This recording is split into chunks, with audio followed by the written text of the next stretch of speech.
A grand domed palace covered in sculpture, a train station with a ceiling that looked like a cathedral, a hotel so ornate that visitors said it felt like walking into another century.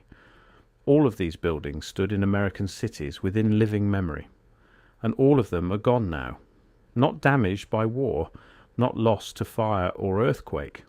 They were taken apart on purpose, brick by brick, while crowds gathered on the sidewalk to watch. Between 1908 and 1968, the United States demolished some of the most elaborate structures it had ever built. Buildings that took thousands of workers years to complete were erased in a matter of months, and what replaced them, in case after case, was a parking lot, an office block, or an empty plot of land. The official story calls this progress, but a growing number of people look at the old photographs and ask a very different question. Why would a young, ambitious country tear down its own finest architecture and replace it with something plainer, smaller, and cheaper? If you find old buildings, lost history, and unanswered questions as fascinating as I do, take a second to subscribe.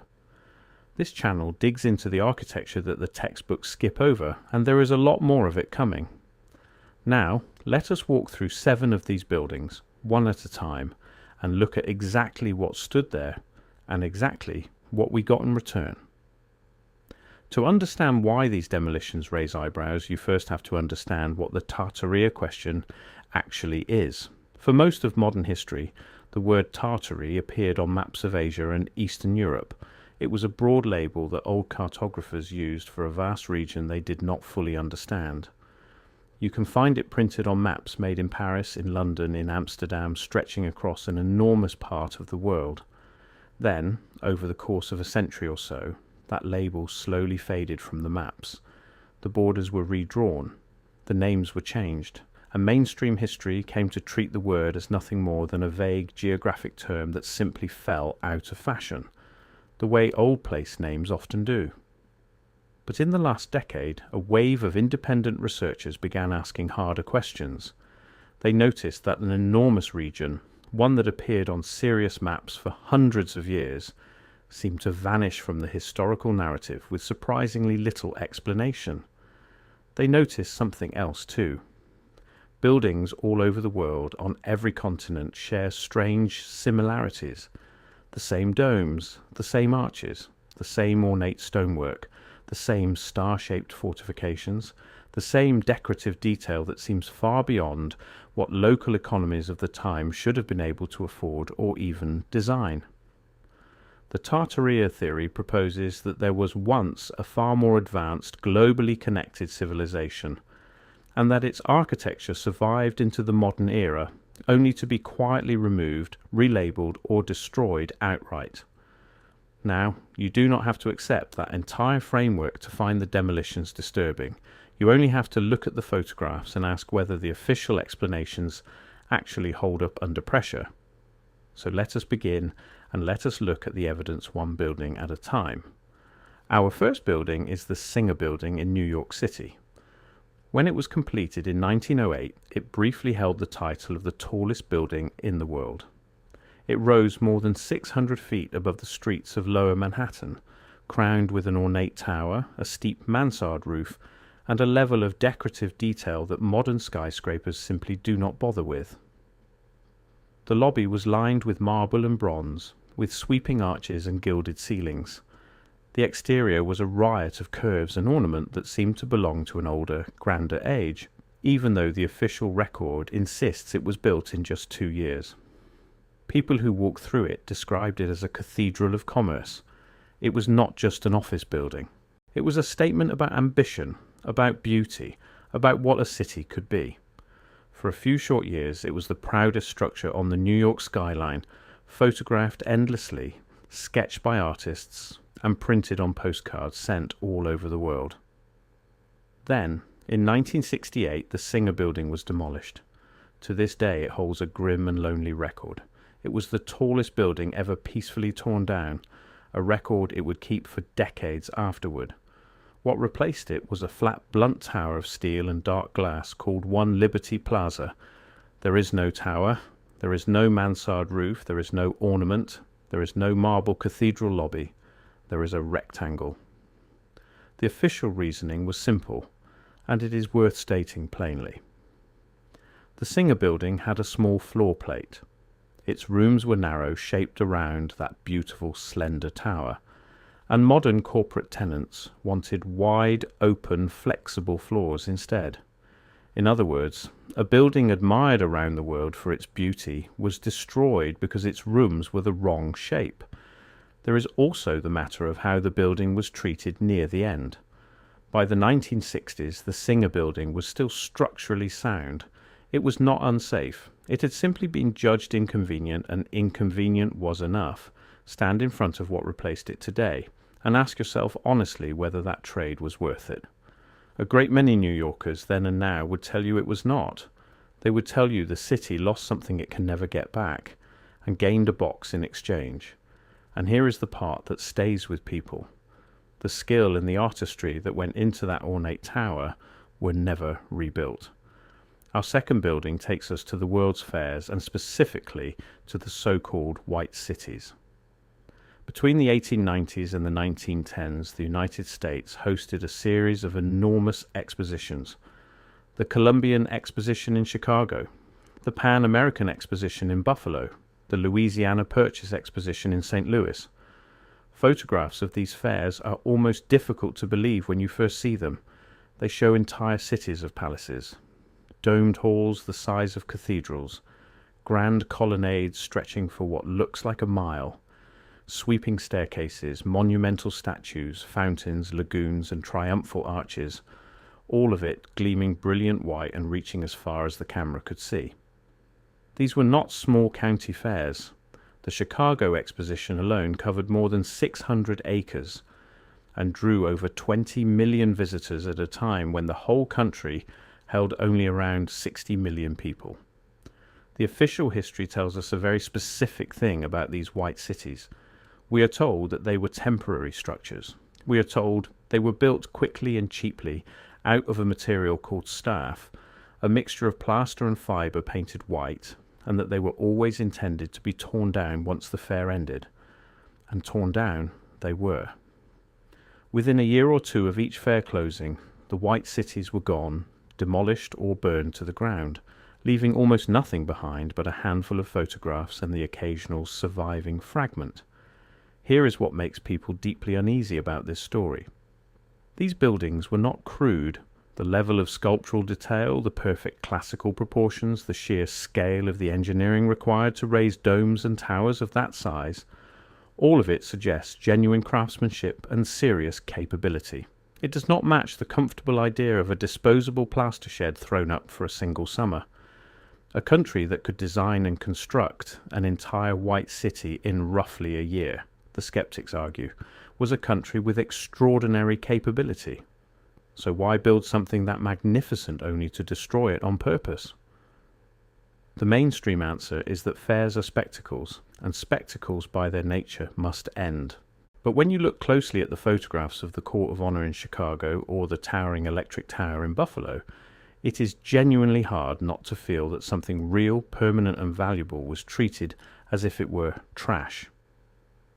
What replaced the great fairgrounds in most cases was ordinary parkland, a museum or two, or brand new residential neighbourhoods. The palaces simply vanished as if they had never been there at all. And consider this. Many of the workers who attended these fairs, ordinary people from small towns, said afterward that the White City was the most beautiful thing they had ever seen, and that it haunted them for years. The skeptics ask a simple question. If a society can imagine and construct something that perfect, why would it not want to keep it? Our third building is the original Pennsylvania Station in New York City. If there is one demolition in this entire video that even mainstream historians openly admit was a tragedy, it is this one. The original Penn Station opened in 1910. It covered 2 entire city blocks in the heart of Manhattan. Its great waiting room was modelled directly on the ancient Roman baths of Caracalla, with massive stone columns that soared more than 150 feet into the air. The main concourse was a breathtaking lattice of steel and glass, a vaulted ceiling that flooded the train platforms far below with soft, natural daylight. Travellers described the simple act of arriving in New York through Penn Station as something close to a spiritual experience. You stepped off a train and walked up into a temple of pink granite and travertine stone. The building was designed and built to last 1,000 years. It lasted barely 50. Beginning in 1963, the original Penn Station was demolished. The grand waiting room, the Roman columns, the magnificent glass concourse, all of it was smashed apart with wrecking equipment. And the broken rubble, the carved stone and the sculpture was hauled out of the city and dumped unceremoniously in a marsh in New Jersey.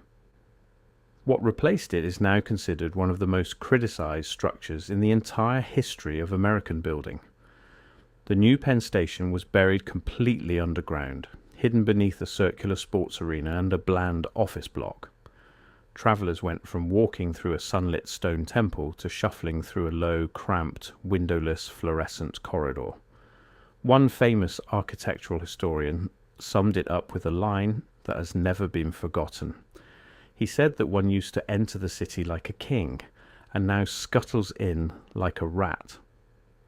The demolition of Penn Station was so widely and so bitterly hated that it directly inspired the birth of the modern architectural preservation movement in the United States. New laws were written specifically so that nothing like it could ever happen again, but those preservation laws came too late to save the very building that caused them. Penn Station is the single clearest example of the pattern this entire video is built around. A magnificent, structurally sound, world-famous structure torn down in the prime of its life and replaced by something almost universally agreed to be worse in every way that actually matters. And there is one more detail worth sitting with. The carved eagles, the statues, the decorative stonework of Penn Station were not carefully preserved in a museum. They were dumped in a swamp. A handful of pieces survive scattered around the country, but most of that craftsmanship was simply thrown away as garbage. The people making the decision did not see those carvings as art worth saving. They saw them as rubble to be hauled off and forgotten. Our fourth building takes us to Chicago and the Federal Building, often called the Chicago Federal Building. Completed in 1905, it was a colossal structure that occupied an entire city block, right in the heart of the Loop, the bustling centre of the city. Its single most defining feature was an enormous dome, and this was not some small decorative cap perched on the roof for show. This was a vast, soaring, domed rotunda that rose higher than the dome of many a national capitol building.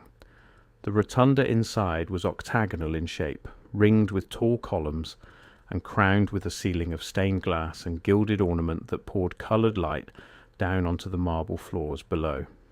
It was, by any honest measure, one of the grandest interior public spaces anywhere in the American Midwest. The building housed federal courtrooms, the main post office, and government offices, and for half a century it stood as a landmark that helped define the entire Chicago skyline. People navigated the city by it. Then, in the great demolition wave of the mid-20th century, the Chicago Federal Building was condemned, declared obsolete, and torn down between 1965 and 1966. The Great Dome was carefully dismantled and carted away piece by piece. What replaced it was the Kluchinsky Federal Building, a stark black steel and glass box designed in the rigid minimalist style that dominated the architecture of that era. The new building is admired by some critics as a clean and disciplined example of mid-century modernism. But there is no dome. There is no octagonal rotunda. There is no stained glass ceiling. There is no ornament of any kind anywhere on it. The official reasoning once again came down to two familiar words: efficiency and cost. The old building was called outdated. Its plumbing and wiring were called obsolete. Its grand interior spaces were called wasteful. And so a domed palace, a genuine work of public art, was swapped out for a black rectangle. Notice the pattern that is now forming building after building after building.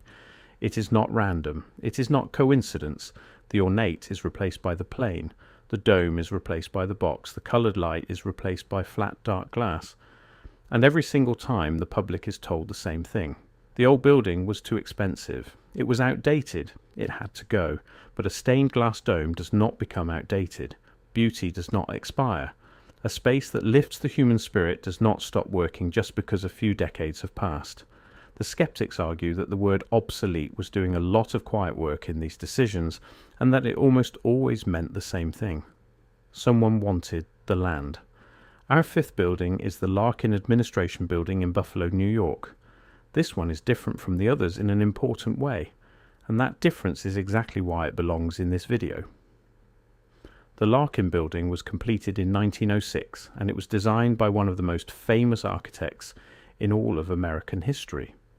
It was not an ancient relic. It was not a mysterious structure of unknown origin. Its design, its construction, and its purpose are all extremely well documented in the historical record. And yet, despite all of that documentation, it still ended up demolished, and its loss still fits the larger pattern perfectly. The Larkin building was a genuine pioneer. It was one of the very first buildings anywhere in the world to feature built-in air conditioning. It had built-in glass doors, suspended toilet partitions for easy cleaning, and metal office furniture custom designed for the space. At its very heart was a vast central atrium that rose the full height of the building, flooding all of the interior offices with natural light streaming down from a glass roof far above. It was conceived as a cathedral of work, deliberately designed so that the hundreds of clerks labouring inside would feel uplifted and dignified, rather than crushed and boxed in by their daily jobs. Architects travelled across entire oceans just to study it and learn from it. By any reasonable standard a person could possibly apply, the Larkin building was a national treasure. Then the Larkin Company itself fell on hard times during the economic struggles of the early 20th century and eventually went out of business entirely. The building was sold and then sold again, passing through a series of owners who had no real use for it. Eventually it ended up in the hands of the city itself, seized for unpaid back taxes. In 1950 the Larkin Administration building was demolished, and here is the detail that genuinely stings the most.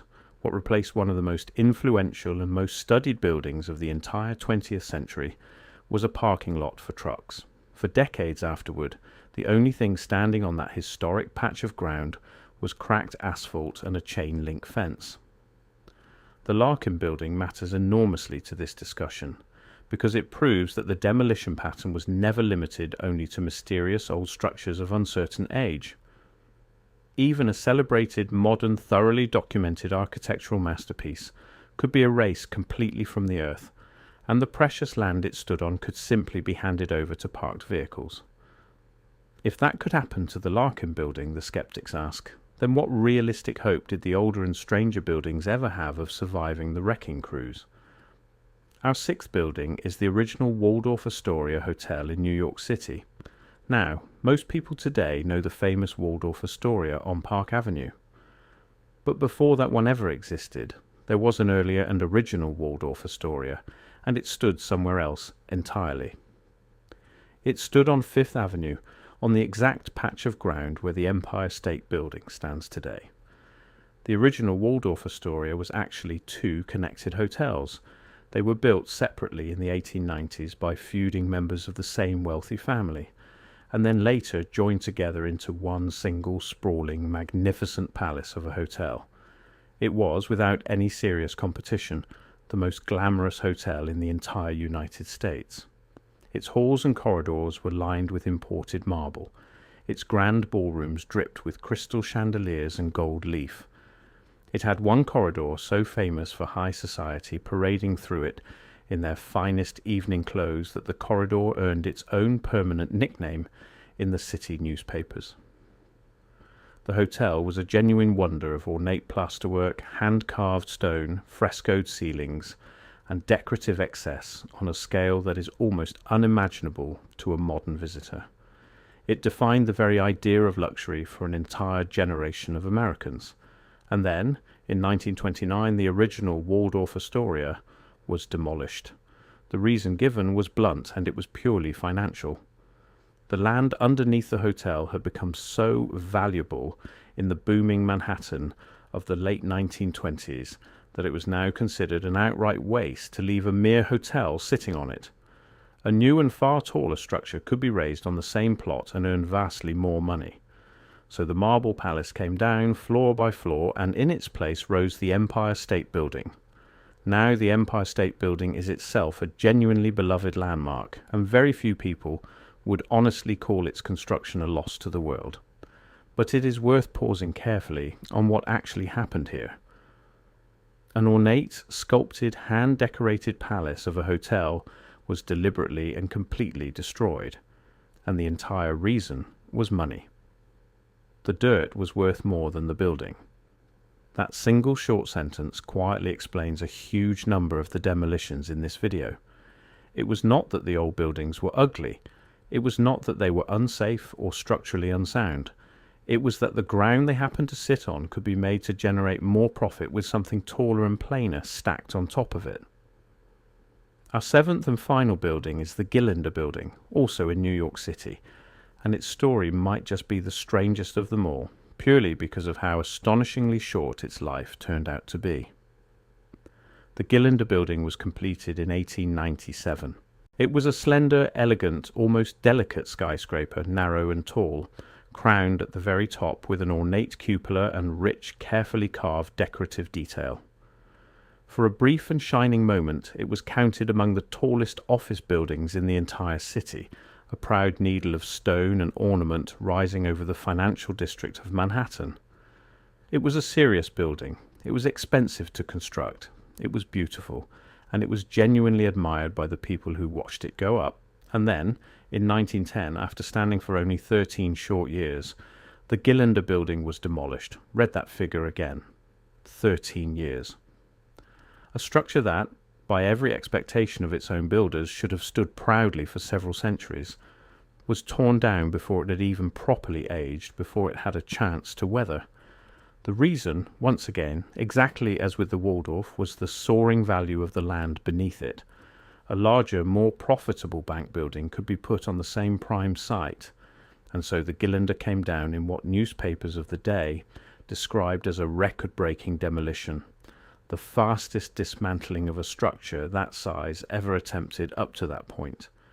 People genuinely gathered in the streets to watch it happen, because the very idea of deliberately destroying such a new, such a costly, such a beautiful skyscraper struck ordinary observers as something close to madness.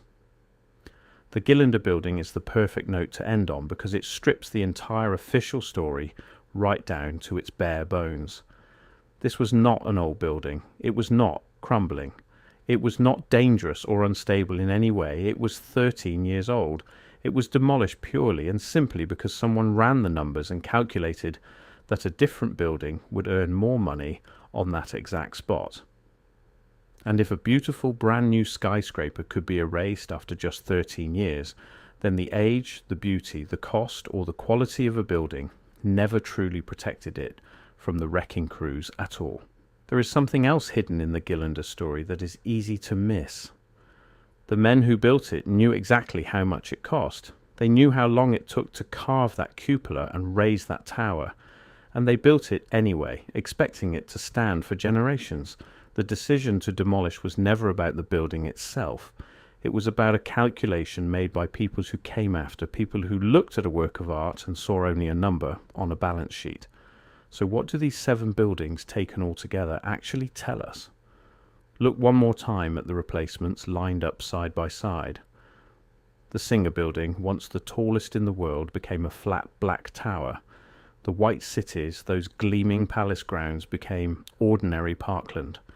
Penn Station, a sunlit Roman temple, became an underground corridor crammed beneath a sports arena. The Chicago Federal Building, with its glorious stained glass dome, became a black box. The Larkin Building, a pioneering masterpiece, became a parking lot for trucks. The original Waldorf Astoria and the Gillinder Building were both sacrificed directly to the rising value of the dirt beneath them. In every single case, without one single exception, something ornate, domed, sculpted, and built with obvious care and pride was replaced by something plainer, blunter, cheaper, or simply absent altogether. Now, the mainstream historian has a clean and confident answer for all of this, and that answer genuinely deserves to be stated fairly and honestly. They will tell you that tastes change over time, and that the heavy ornament of one century looks dated and excessive to the next. They will tell you that maintaining an enormous ornate building is brutally expensive, that heating and cooling those vast interior spaces costs a fortune year after year. They will tell you that land in a fast-growing American city inevitably becomes worth more than whatever older structure happens to be sitting on it. They will tell you that the minimalist style genuinely was the dominant fashion of the mid-20th century, and that the architects of that era sincerely and honestly believed the clean glass box was the rational future of all building. And here is the important part that has to be said. Every single one of those points is true, at least in part. Nobody serious can deny that cold economics and shifting fashion drove a great many of these decisions. But the Tartaria researcher pushes back with one question that is far harder to dismiss than its critics would ever like it to be. If these buildings were so impossibly costly, so difficult to maintain, so far beyond the practical needs of their own time, then how exactly were they built in the first place? We are asked to believe that a young country with limited machinery and limited skilled labour somehow threw up domed palaces and cathedral-sized train stations in just 2 or 3 years each. And then, only a few decades later, that very same country supposedly found those very same buildings far too expensive and far too complicated to simply leave standing where they were. There is a real and uncomfortable tension buried inside that story. The civilization that supposedly built these wonders with apparent ease then turned around and claimed it could not afford the much smaller task of merely maintaining them. And remember this part too. These buildings did not quietly crumble and fade away on their own. They were actively, deliberately, and expensively destroyed. It costs enormous money to demolish a building. Someone always chose to spend that money. Often the structures were still perfectly sound. Whatever you personally believe about a lost empire, about Tartaria, about a hidden chapter of human history, one single fact in this video is simply not open to dispute. America did demolish its own most beautiful buildings. That part is not theory. That part is plain, recorded, photographed history. You can see the photographs with your own eyes. You can read the newspaper accounts written the very week it happened. You can walk out today and stand on the parking lots and the empty plazas where the palaces used to be. The 7 buildings in this video were absolutely real. They were genuinely extraordinary. And they were knowingly, willingly erased from the face of the country within the span of a single human lifetime. Maybe it was all nothing more than economics and changing fashion, exactly as the textbooks insist that it was. Or maybe, as a steadily growing number of people now quietly suspect, we were never actually told the full and honest story of what those buildings truly were, where their style and their craftsmanship really came from, or why so very many of them had to disappear so suddenly and so completely. The official record gives us one answer. The old photographs seem to whisper a very different one. And the only genuinely honest thing that anyone can say is that the question is far from settled. That is where I will leave it for today.